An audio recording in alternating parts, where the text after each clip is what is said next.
Welcome to the forecast. To my right, we have AP18. Alex, how you doing? Hello, everybody. And to my left, GW himself. Garrett, how you doing? I'm doing good. You almost called me Alex again. This is Wednesday Comics Forecast. My name is Marvin. This is the forecast telling you the comic books coming out for the week of 1/23/2019.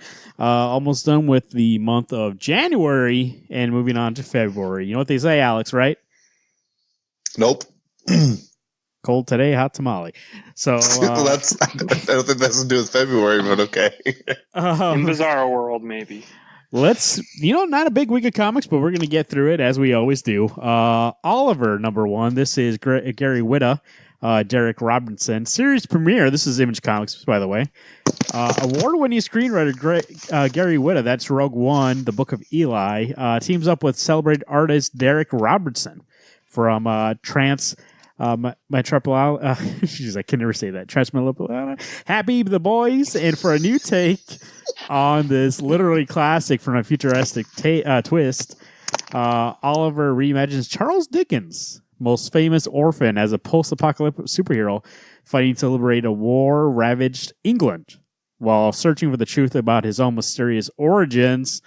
Okay, there we go. Gary Whitta. Kind of sounds like his Book of Eli book, but taking Charles Dickens instead. So if you're looking for your number one, there you go. That's all for Image that I think that we all get. So I just moving on to Dark Horse. Witcher 2 of Flesh and Flame. This is Alexandria Moteca and Mariana Stroweski. Alex, how was the first Witcher? You said you read the first issue, right? I did read number one. And? It actually takes place after Witcher 3 Wild Hunt. It actually just carries on from that. And then the issue one is Geralt gets brought in and asked to look after this young lady who keeps getting visited by something that's not coming through the front door. So obviously Geralt thinks it's a vampire, or it could be a vengeful spirit or something supernatural, and you find out that it's a friend of Geralt who keeps showing up. They end up going on this little quest that gets sucked away to somewhere else. This book is very good. It is definitely if you played Witcher, you're going to at least know where you're at and what's going on and who these characters are. I really, really enjoyed it, but I love that game to pieces. So this book is very well fitting. And I believe, don't quote me on it, maybe Garrett or maybe Marvin will know, I believe this is the same writer as the novels. It sounds familiar. Who knows? There's no way to verify. It is the internet. It's Wild West. So that is Witcher, based on the books, probably not the games, but even though the cover looks like the game version of them. So there we go. Being turned to TV show, by the way, also by Netflix. So look forward to that. Starring who, Garrett? Garrett. All right. TMNT number 90. This is Tom Waltz, Kevin Eastman, Michael Dylanis, so however you say his last name. The Turtles and their allies take stock in the wake of a tragedy. Little do they know the greatest conflict is about to come. Repercussions strain relationships, and a looming threat makes itself known. Alex, I see a bunch of crying people here. How's it going? Great. I think my favorite thing about the Turtles book is when something happens, there's actually a consequence to it. The Turtles actually feel that grief or that pain. And that is going to be this issue. After our uplifting Christmas issue, we're getting to see what had happened from issue 88 and the outcome and how the boys handle it. There we go. IDW Publishing, TMNT. On to DC. Aquaman number 44. Speaking of Aquaman, I just saw the Aquaman movie on Saturday. And we're recording this on a Monday.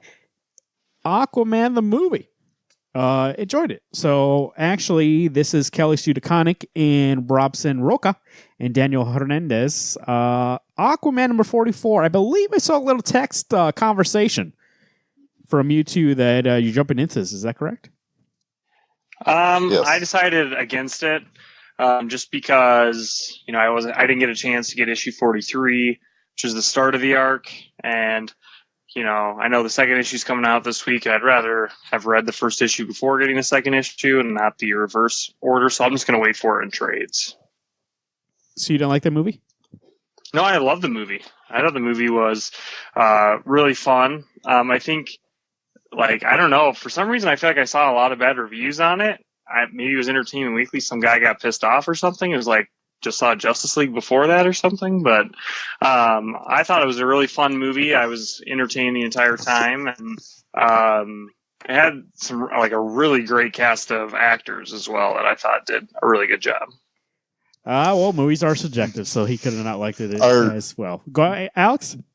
Marvin, I thought you got 43. I thought you talked about getting it. I might have. Who knows? Okay. Yeah, I was going to try it out. You're right. I don't think I ever bought it, though. But, I live in a digital world, so I can do it right now. And it's there for me, unlike Garrett, who has to scour the I thought you country. had bought it because it came out the same week as Crying Snowman. But Crying Snowman? I what does that mean? mean? Klaus. Oh, Klaus. Dude, get your brain checked. Batman number 63. I like go ahead. 43. Oh, you're right. I thought this book is actually really good. I have been missing out on Aquaman. It's one of those characters, kind of like Wonder Woman, where I dropped off for the longest time, and I was excited to finally get a writer that I liked. The art looks great. I'm not 100% sure what to expect from this book, but I think I'm excited to be on the Aquaman train. There you go. 44. We call that a submarine, by the way. Aquaman number... Shut up. Aquaman number 44. If you absolutely miss one issue, give up on life and they'll try to read it. Batman number 63. Tom King and Mikhail Hanin. There's a strange going-ons in the dark alley of Gotham City. Mysteries that will require a different skill set than a Cape Crusaders if he's gonna stop the whole city from succumbing to the darkness. John Constantine, the Hellblazer, is a person who with just those skills, but after the events of the witching hour, is Constantine in any condition to help the Dark Knight detective. Garrett, what do you think? We got some Constantine here, or Constantine, however you want to say it. After the events of the witching hour, which kind of make me wary, but we got Tom King, Mikhail Hanin. What do we think? The last issue, we all had talked about it on the show, and we were kind of let down. Like it was an interesting story, but not something like as great as we've been getting from Tom King. And this worries me a lot right here. Like, don't get me wrong, I love Constantine.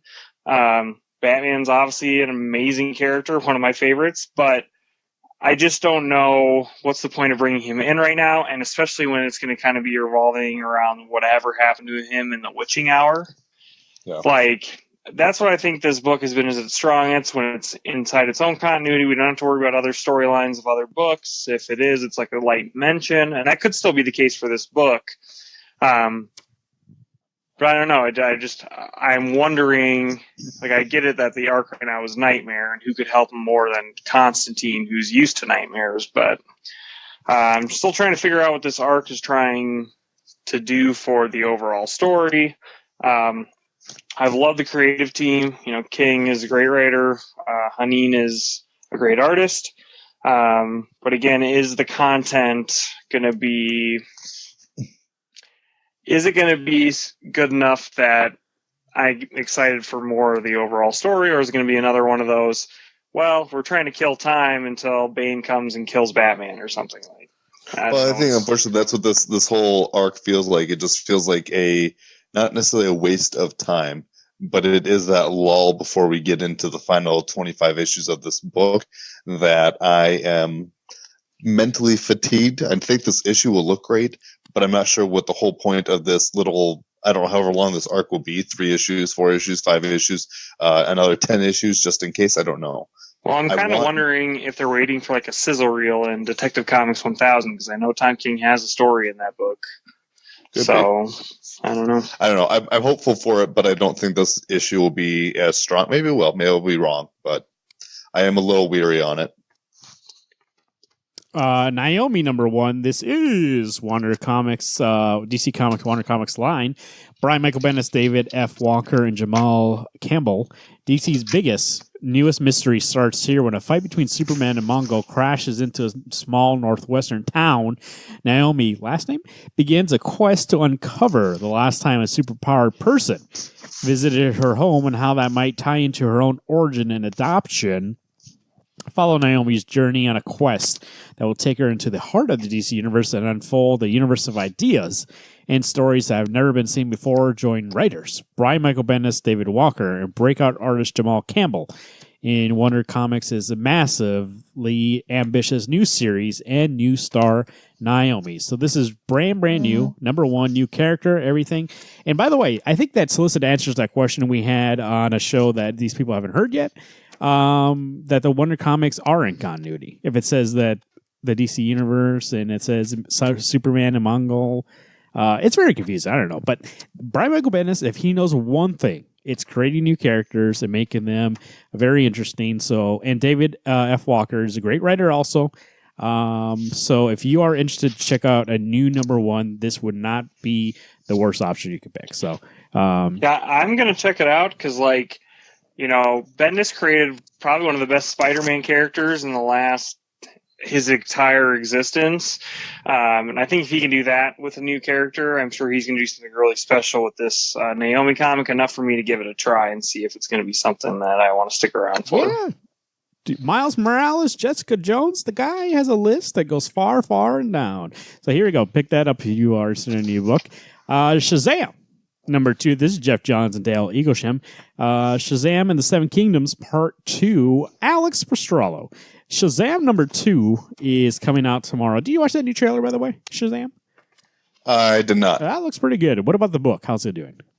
You know, the book is actually pretty good. I haven't read enough Shazam to really be a good option to ask, but from what I've read in issue 1, I enjoyed it. The book looks great. It has its funny moments. I believe it's hitting the points that it needs to hit, and I don't think Jeff Johns could steer this book wrong. I think he's one of the strongest DC writers out there. So I think it's in the right hands. I am all for this book to continue the way it is. Make me laugh, eventually make me cry, show me some stakes, and I'm on it. Let's do it. Show him some stakes, and he is along for the ride. Gary, you still get Sideways? Yes, I do. Number 12, I think I say that every week. Dan DiDio, Kenneth Rockford. Hey, Rockford's back. Trapped in a mysterious dark star science, Sideways learns how Leto has been following him all along, as well as her plans for the dark multiverse as the endless energy source to be mined, and his powers are her way in. Sideways goes over the edge and breaks free, battling Bolt again in the process. Will Derek's quest for vengeance for his mother's death lead him to a rift he can't escape or control? 2 questions, Garrett. How's this book doing? Because isn't it wrapping up, I believe? Yep, next month is the last issue, issue 13. Next month is going to be the last issue. And 2, is Jared Leto in this book, I guess? I guess I didn't know that. Now, I mean, I get it, but like it's like how Leto, but I don't know. Sorry, I was thinking about the ending issue. This book has been amazing. You know, I'm pretty bummed that, you know, I wasn't a big fan of Metal, and out of Metal came like all these new superhero books. We all tried a couple of them, but this one really stuck for me because it was basically DC's version of Spider-Man. And I really loved, like, I still love this character. I think he's really fun. I was loving getting to know his universe. And it's like, just when I start getting really into this book, they're going to cancel it. And it's like, that sucks because I doubt they'll ever come back to this character ever again. Or if they do, maybe it's going to be in its own thing. But I think it's a real shame, especially, you know, I would think if the president of DC Comics was writing a book, he wouldn't cancel his own book. But I guess maybe there's not enough sales, or I don't know what the reason behind it is. But it's going to be sorely missed because, you know, Rockefort art, so good. And, like, there's been some rotating writers on this book. Grant Morrison's done some things. Dan DiDio, and there was somebody else I can't remember who was helping write this book. Justin? What's his name? Oh, Justin. Yeah, I can't think of his last name. Yeah. But I'm excited because Rockefort he was on the last couple issues. He's on this issue, and I'm sure he's going to be on the conclusion. So this is the end of Sideways. I'm ready for the next 2-issue arc. There we go. Last book, NDC. Wildstorm number 19, Warren Ellis, John Davis Hunt, beginning the 4th story arc of the Wildstorm. Jenny May Sparks has been around for over a century. She's seen a lot of things, enough bad stuff that she took 20 years off to get drunk. And now she's back and she has a plan. The problem is other people have plans too. And one of them is about reducing the population of the Earth to around 90%. Or around, by around 90%. So, leave 10% left. Number 19 of 24, Pastrello himself. How are we doing? We're coming back. The fourth final arc of Wildstorm. What do you think? So I'm guilty. I didn't actually read 18 yet. It's on my stack, and I have blown by it. All right. How do I hang up on you? I think I would too. This book overall has been really good. I think I'm at that point, though. I'm actually kind of I'm ready for it to wrap up. This long hiatus we had, which obviously gave me enough time to read number 18. I don't know how much I care anymore, unfortunately. It always looks good, and the book is fun when it's a strong issue. Sometimes it gets a little wordy. Sometimes it gets a little more extravagant than I was expecting. But it's great. I just don't know if I care as much anymore. I'm sitting in the same ballpark. I think that we were they had this huge idea with Wildstorm, and now it just seems to be fizzling out. And I know what they initially planned for this series, to spin off into other series, but I feel like once this is done, the whole dream idea about what could happen with the Wildstorm universe is not going to happen. We haven't seen any ads for other books. This book does have a lot of great issues within it. There's a couple of issues that aren't the best. And I'm just kind of saying the same boat as Alex. Do I really even care anymore? The entire book has been about fighting factions, and it's okay, so when are they actually going to have a war, or when one side can actually tip the scales? It's just a lot of waiting and talking and action for only action's sake, I feel, because I don't think a lot of things are changing due to those actions. I don't remember a lot about this book. It's been a little second here.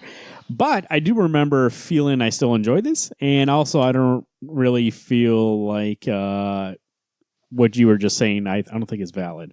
Because the action does mean something. I mean, before we said that it meant something. I don't know. I know. I meant in the general scheme of things, they're constantly fighting each other, but there's no differences being made. Yeah, well, they know what you mean. They took over completely. I forget who, but I know somebody. Yeah, I was took over what?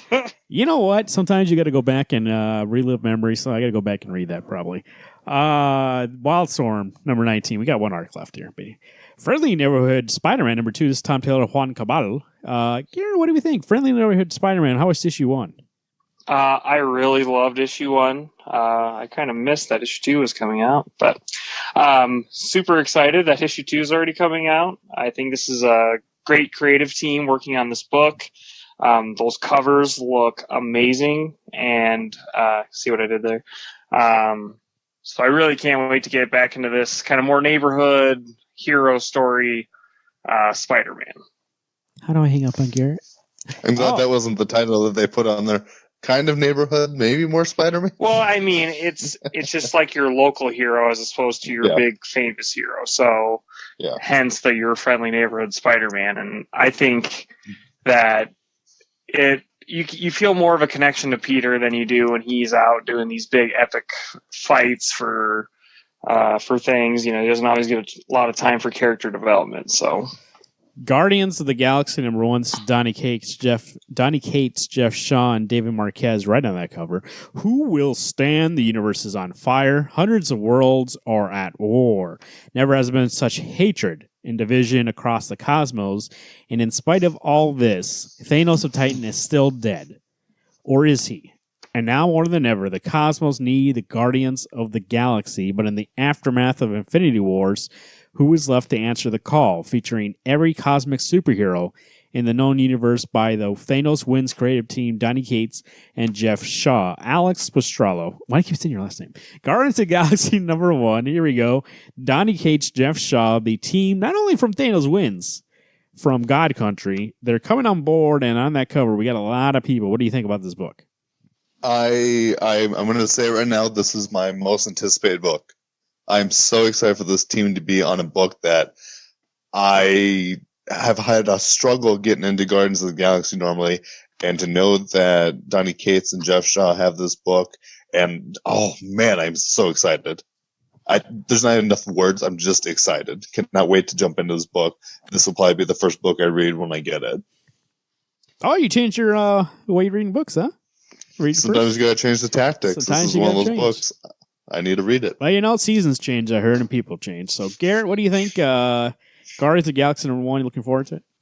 Oh, 100%. I think it's going to be one of the best new books of the entire year. What a force of a creative team. I feel, and like just seeing that cover right there, like every single one of those characters, I'm like, I want to read about them. And especially on a team, like it's super exciting. I think it's going to be so badass. And like Cosmic Ghost Rider, of course, 100% in. Immortal Hulk #12. This is Al Ewing, Joe Bennett, Alex Ross on the cover still. Hulk in Hell Part 2. Garrett, what do we think? Hulk's stuck in hell. How does he get out? I liked issue 11. I think it's an interesting concept because, this has turned in more of a horror-esque book. And I think taking the Hulk to hell is pretty, extreme. But there it is, the Hulk is the Hulk. And so it's not necessarily, scary or it doesn't make you feel, anxious or anything because, it's the Hulk. What's going to really hurt him? But he does have a lot of demons thrown his way. They kind of mess with his mind, and I think we're going to get more of that here in this issue. And, what a cool storyline that the Hulk pounding and smashing through hell. So, Superior Spider-Man #2, Crystal Gage and Mark Hawthorne. Did any of you two get this book? No. I'm sure, Garrett, did you #SOS1 get this book? Get Superior? Yes, I believe he does. I need some opinions because this book looks fantastic. Mike Hawthorne is a great artist. Crystal Gage, I do enjoy him. He did Superior Spider-Man annual, I believe, back during Dan Slott's run that I did get. And I'm enjoying that very much. So this actually does look really interesting to me. And if I were to get any Spider-Man book, it probably would be this because I love Otto Octavius. I'll have to call your brother up and ask him what he thinks. Here we go. How do you call him? Okay, there we go. He's probably sleeping. Here we go. Boom Studios. Next one we go. Avant-Garde #1 of 12. This is Carly Houston and Noah Hayes. Giant Days meets Check, please, from the creators of Heavy Vinyl. Welcome to Georgia O'Keeffe College of Arts and Subtle Dramatics, a historically all-female school whose population is dedicated to more drama geek than jock. Liv, an aspiring actor and basketball enthusiast, doesn't understand why she can't be both, but she seems alone in that belief until Charlie. Charlie is a recent transfer, a star basketball player, and the answer to all of Liv's problems. She'll stop at nothing to get Charlie to join the ragtag group of misfits that makes up the fledgling basketball team. Carly Usan and Noah Hayes present a touching tale about finding what you're looking for on and off the court. I want to bring this up because it said Giant Days meets Check, please. These kind of books I do enjoy. Boombox is a nice little section of Boom Studios. They do more just character books that are really down to earth. And so if you're looking for a new book and looking for something that's less superhero-ish, I would recommend checking out that book. Buffy the Vampire Slayer #1. This is Jordi Belair writing, Dan Mora on art, and Royal Dunlap. Oh, at least on this cover I'm looking at. Go back to the beginning as the critically acclaimed pop culture phenomenon. Buffy the Vampire Slayer is reimagined under the guidance of series creator Joss Whedon. This is Buffy Summers who wants what every teenager wants, friends at her new school, decent grades, and to escape her imposed destiny as the next in a long line of vampire slayers tasked with defeating the forces of evil.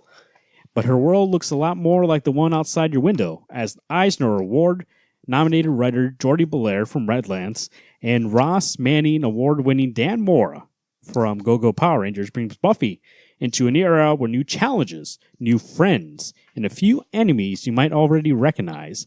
But the more things change, the more they stay the same as the gang faces brand new big bads. A threat is lurking beneath the perfectly manicured exterior of Sunnydale High confirms what every teacher knows. High school is hell. This is Buffy the Vampire Slayer. Welcome back to Hellmouth for the first time. This is a book I believe, Garrett, you are ready to get because of that Dan Mora, right? I'm 100% in because Jordi Belair is writer, Dan Mora as an artist, and Joss Whedon basically being the showrunner of this series.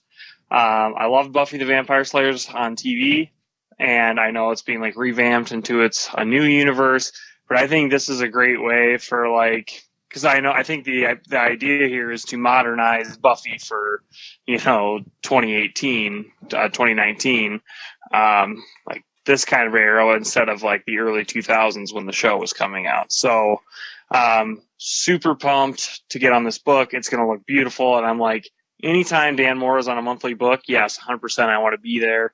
I think this is just going to be fun. There's so much creative input on this book that I just can't see it not being great.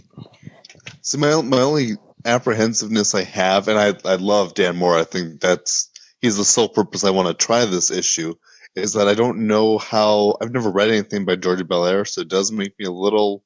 I thought you read Redlands. No, I never got it. I did. It was fine. It was good. So, I mean, I'll probably give it at least issue 1 a try just because I want to be a part of this, but I really need to be impressed by issue 1 to want to keep it. Papa's in the mood to cut some stuff, so if you can't impress me, you're gone. There's no way you'll cut Dan Mora out of your life. I tried it once with Go-Go Power Rangers. It didn't work. There we go. Comic books for this week. That is 1/23/2019. Alex, you already answered this already because you like to spoil stuff, but what do you think is going to be your pick this week? I think my pick really is going to be Guardians of the Galaxy #1. And I realize, yes, I did spoil it, but this is one of those books that, one, I love the movies, and I hope this actually has nothing to do with the movies. But it's going to have all these great characters to choose from. I know Beta Ray Bill is on it, Star-Lord, Groot's on there. There's just a whole fleet of characters to, I assume, siphon down into just a few to be a team. But I am so excited to be on this ride. Jeff Shaw, Donny Cates have done such great work with Thanos Wins and God Country that I'd be a fool not to get this book.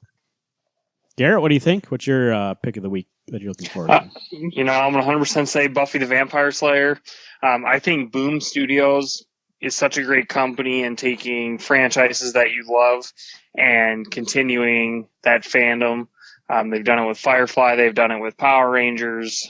They've done it with other properties. I think Rugrats has been doing really well. I'm so excited for this book. I already explained why I'm excited, but it seriously is just a fun concept, and I can't wait to dive in. There we go. Their picks of the week. Mine would be Guardians 2, I guess. I can't really see. I mean, you guys have a light week. You should see my list. I got like 3 books. So I get to pick one, and then I think it's going to be what Alex said. Actually, I think I am going to try out Avant-Garde #1. So that is a book I will say I'm looking forward to just because it's different. I don't know what to expect from it. So there we go. Boombox. It's a good little publisher from Boom Studios. Are you getting American Carnage? I am, but I'm behind issues, so I'm not. I can't get excited for something I don't know what's going on. So I don't know what's going on in Guardians. It's the first. Baby, so don't be shooting bull crap at people. That's brand new. Alex, outside, there's some snow on the ground. We got a big, Friday it snowed, and then yesterday I think it snowed a little bit. Today a little bit too.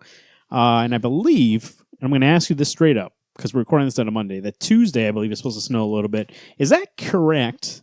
And also, too, can you tell me why we have this phenomenon called winter?